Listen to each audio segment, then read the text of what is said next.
रात्र 10वी पर्णकुटी. मला पण नाही रे भाऊ गोष्ट ऐकायला. रोज रोज तू जातोस. आई, सांग भाऊला मला घेऊन जायला. वच्छी भाऊच्या पाठीस लागली होती. तेथे पेंगायला लागशील तू. तू कशाला येतेस तेथे?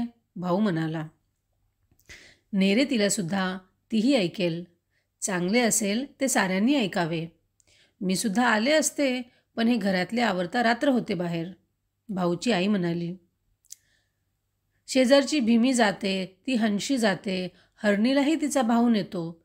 तू नाहीस का रे माझा भाऊ? वच्छी केविलवाणी होऊन आपल्या भाऊच्या हृदयाला पाझर फोडीत होती. चल, तेथे मग मला झोप येते, चल घरी, अशी मला घाई लावलीस तर मात्र बघ. असे बजावून वच्छीलाही तिच्या भावाने आश्रमात नेले. आश्रमातील ही गोष्टीरूप प्रवचने एका वयास मुले मुली येऊ लागली. मोठी माणसेही ज्यांना वेळ असतो ती येत असत. वच्छी व तिचा भाऊ आली ती गोष्ट सुरूही झाली होती. शेवटी माझ्या वडिलांना त्यांच्या भावांनी घराबाहेर हुसकून दिले. भाऊबंदकी. या भारतवर्षात भाऊबंदकी फार. कौरव पांडवांच्या वेळेपासून आहे, ती अजून आहे.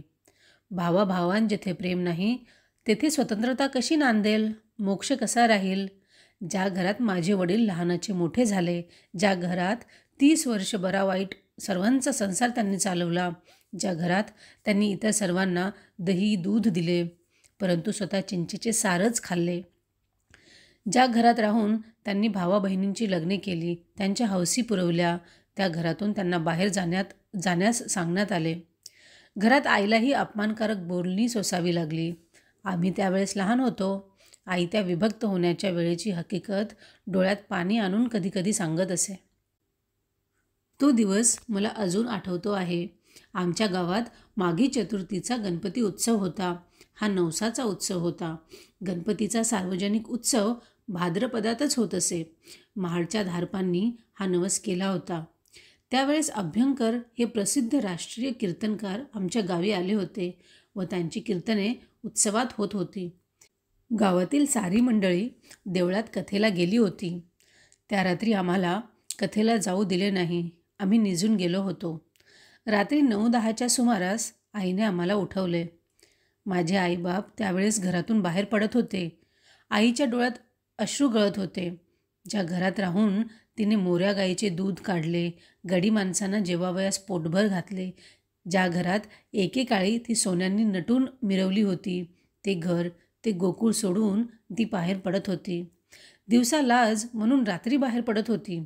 माझा धाकटा भाऊ तिच्या कडेवर होता. यशवंताच्या पाठचा तो भाऊ. वडील पुढे झाले. त्यांच्या पाठोपाठ आई व मी मुकाट्याने जात होतो. कोठे जात होतो? आईच्या माहेरी जात होतो.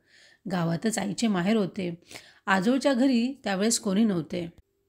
आजी आजोबा पुण्यास मुलाकडे गेली होती. काही दिवसांनी ती परत येणार होती. रात्री लपत-छपत आम्ही आजोबांच्या घरी आलो. देवळात आनंद चालला होता, परंतु आम्ही सुटक्यासारखे वनात चाललो होतो. देवाच्या या विशाल भूमीवर एकाच वेळी अनेक प्रयोग चाललेले असतात. नवीन घरी आता सवय झाली, परंतु आईच्या तोंडावरची खिन्नता गेली नव्हती. काही दिवसांनी आजी परत आली. माझी आजी जरी स्वभावाने प्रेमळ होती तरी थोडी हट्टी होती. माझी आई आजीजवळ मिळते घेई, कारण स्वतःची परिस्थिती ती ओळखून होती. आईच्या मनास माहेरी राहणे फार खाई. तिला अपमान वाटे.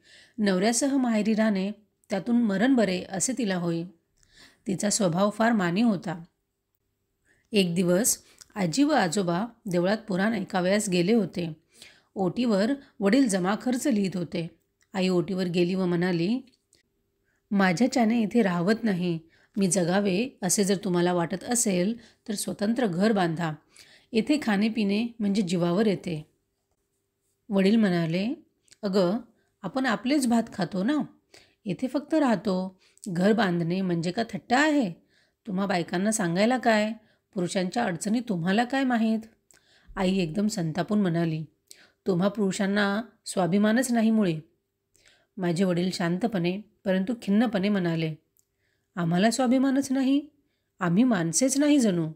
दरिद्री माणसाचा सारी दुनिया अपमान करते, मग बायको का नाही करणार? कर, तूही अपमान कर, तूही वाटेल तसे बोल. वडिलांचे शब्द ऐकून आईला रडू आले. तुमचा अपमान करावयाचा माझा हेतू नव्हता हो, उगाच काहीतरी मनास लावून घ्यावयाचे. पण मला येथे खरंच राहावेसे वाटत नाही. मलाही का राहावेसे वाटते? परंतु तुला आपली परिस्थिती माहीत आहे ना. कर्ज आहे, त्याचे व्याजही देता येत नाही.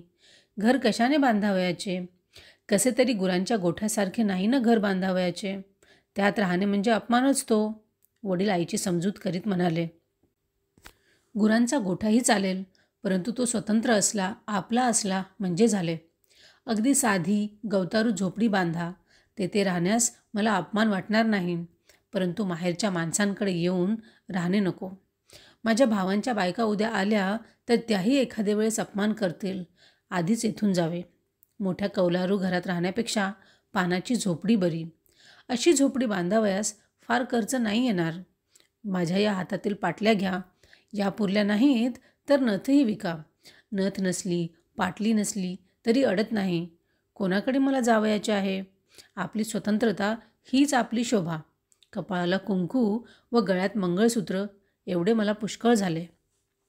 स्वतंत्रता गमावून ही नथ व ह्या पाटल्या कशाला? असे म्हणून माझ्या आईने खरेच नथ व पाटल्या वडिलांच्या पुढे ठेवल्या. वडील स्तंभितच झाले. तुला इतके दुःख होत असेल हे मला माहीत नव्हते. मी लवकरच लहानसे कौलारू घर बांधतो असे वडिलांनी आश्वासन दिले. माझी आई सांगते की स्वतंत्रता मिळवण्यासाठी दागदागिने फेकून दे. स्वातंत्र्याचा साज, स्वातंत्र्याचा शृंगार हाच सर्वांना शोभदायक व मौल्यवान शृंगार होय. आमच्या वाटणीस आलेल्या लहानशा जागेवर झोपडी बांधावयास आरंभ झाला. मातीच्या भिंती होत्या, कच्च्या विटा, त्यात कोकणात मापे असत. विटाहून आकाराने मापी मोठी असतात. ह्या मापांच्या भिंती उभारल्या. घर गवताने शाकारिले. घरातील जमीन तयार करण्यात आली. अक्षयतृतीयेच्या मुहूर्ताने नवीन घरात प्रवेश करण्याचे ठरले. आईला वाईट वाटत होते व आनंदही होत होता. शेजारी दिरांची मोठमोठाली घरे, बंगले होते आणि आपले लहानसे गवतारू घर असे तिच्या मनात येई. परंतु पुन्हा ती म्हणे, काही झाले तरी हे स्वतंत्र आहे. इथे मी मालकीन आहे. येथून मला कोणीही उठ म्हणणार नाही. झोपडीवजा घराची वास्तुशांती करण्यात आली. प्रथम घरात देव नेऊन ठेविले, मग सामान नेले. नारळाचे घाटले आईने केले होते. प्रसंग साजरा केला पाहिजे होता. सारा दिवस गडबडीत गेला.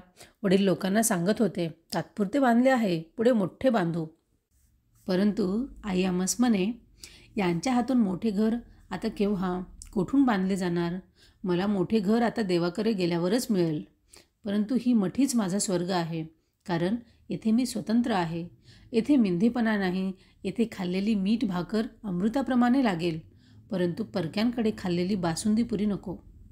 त्या दिवशी रात्री आम्ही अंगणात बसलो होतो. आकाशात तारे चमकत होते. चंद्र केव्हाच मावळला होता. आईला धन्यता वाटत होती. घर लहान होते, परंतु घराच्या पुढे व मागे मोठे अंगण होते. हे अंगण हेच जणू घर. आई म्हणाली, श्याम, नवे घर तुला आवडले का? मी म्हटले, हो, छान आहे आपले घर. गरिबांची घरे अशीच असतात.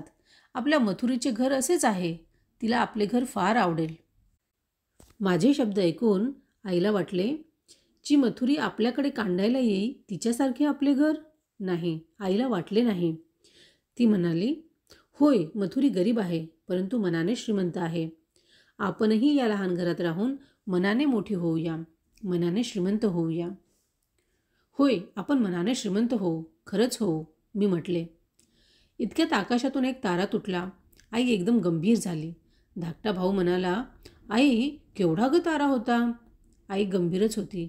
ती म्हणाली, श्याम, तुझ्या आईच्या जीवनाचा तारा लवकरच तुटेल असे तर नाही ना तो सांगत? ते वरचे मोठे, मोकळे, सुंदर आकाश मला तर वर नाही ना बोलावीत. मला बोलावण्यासाठीच तर नाही ना आला तो वारा. नाही हो आई, हे आपले स्वतंत्र घर पाहण्यासाठी आला आहे.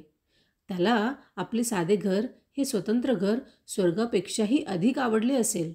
यमुनेच्या पाण्यात गोपाळांनी हात धुतल्यावर जे शीतकण पाण्यात पडत ते खाण्यासाठी स्वर्गातील देव येत, असे त्या हरिविजयात नाही का?